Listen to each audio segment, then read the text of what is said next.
तो कैसे हैं आप? उम्मीद करती हूँ कि आप खैरियत आफियत से होंगे। बच्चों, जैसा कि आप जानते हैं, आप पहले भी पिछली क्लासों में आप लोग पढ़ चुके हैं अल्फाज मतज़ाद के बारे में कि जो अल्फाज का उल्ट होता है, जैसे हम लोग ना, हाँ या ना, यानी कि उल्ट उसका ना होगा ना। अगर हाँ बोल रहे हैं तो उसका उल्ट ना होगा। तो ऐसे ही अल्फाज मुतज़ाद होते हैं। जैसे सुबह है तो सुबह को हम कहते हैं कि शाम है, तो उल्ट लफ्ज़ हो गया ना, तो फिर वो उल्ट अल्फाज की उनके मुतज़ाद उसे बोलते हैं या उसकी ज़िद। ठीक है, मुतज़ाद को ज़िद भी कहा जाता है कि फ़लाँ लफ्ज़ की यानी कि ज़िद, यानी कि इन अल्फाज की ज़िद बताइए या ज़िद क्या है। तुम जो अल्फाज मायने अब तो यानी कि आप लोगों के ये वर्कबुक का पेज 56 यानी कि 56 पेज है। तो जो अल्फाज मायनों के लिहाज से एक दूसरे के उल्ट हों या एक दूसरे की ज़िद हों, इन्हें मुतज़ाद अल्फाज कहते हैं। मसलन दिन और रात, आका और ग़ुलाम, गरीब और अमीर वगैरह। अब यहाँ पे बच्चों मैंने काम किया है या अल्फाज लिखे हैं, इसके मुतज़ाद मैंने लिख दिए हैं। आबाद, गैराबाद, आज़ाद, ग़ुलाम, आज़ादी, ग़ुलामी, आस, यास, यानी कि आस का होता है उम्मीद, यास नाउमीदी को कहते हैं।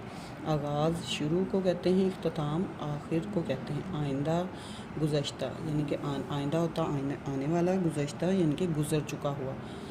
इसी तरह घर का काम है, आपने ये वर्कबुक का ये पेज मुकम्मल करना है। अल्फाज हैं, बहर का मायने होता है समंदर या समंदरी पानी, मुतज़ाद इसका है बर, बरी, मतलब ये भी समंदरी या नमी वाले हिस्से को कहते हैं। खुश्की, बैद, ठीक है, दूर, दूर को कहते हैं, तो इसका मुतज़ाद उल्ट होगा करीब। बुलंद, ऊंचा, पस्त, नीचा, ठीक है। बंजर यानी कि वो जो ज़मीन जिस पे कोई फूल पौधे दरख्त वगैरह उग ना सकें, उसको बंजर बोलते हैं, तो उसका उल्ट होगा ज़रखेज़, यानी कि सारा कुछ उगने वाली ज़मीन। बहार, ख़िज़ां, ये आपको पता ही है कि बहार और ख़िज़ां किसे कहते हैं। ठीक है, अगला सफ़ा है।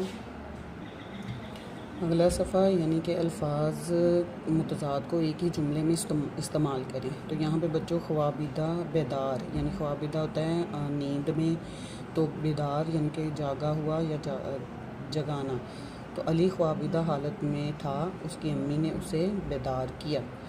दरामद, बरामद, दरामद यानी कि चीज़ मंगवाना, बरामद मतलब ये भी यानी कि एक्सपोर्ट, इंपोर्ट एक्सपोर्ट के आता है।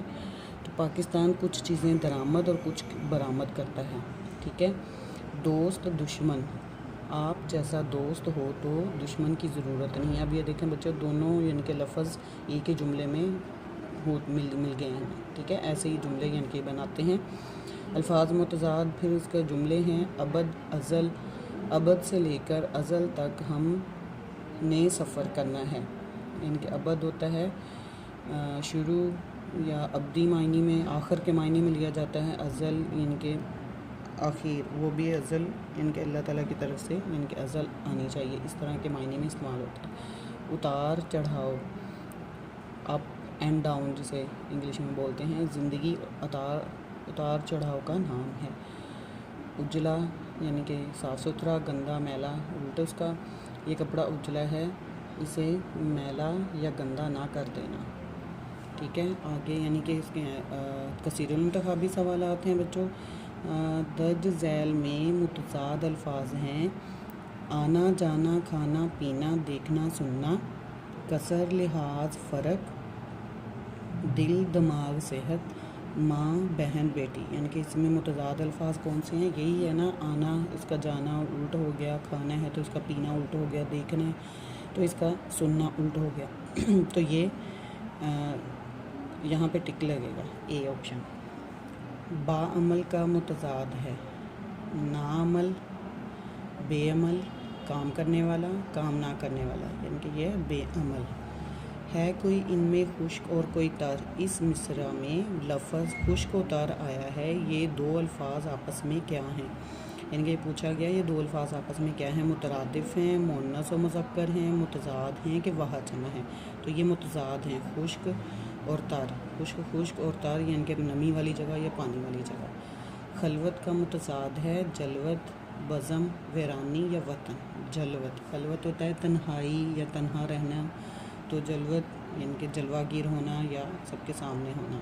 ठीक है बच्चों, ये आप लोगों का अल्फाज मुतज़ाद का काम यानी कि इसका कंप्लीट मैंने करवा दिया। अपने वर्कबुक पे अपना काम मुकम्मल करना है, फिर उसके बाद आप लोगों ने इन अल्फाज मुतज़ाद को अच्छे तरीके से याद करना है। ठीक है, अपना ख्याल रखिएगा, घरों में रहें, दुआओं में याद रखिएगा। अल्लाह हाफ़िज़।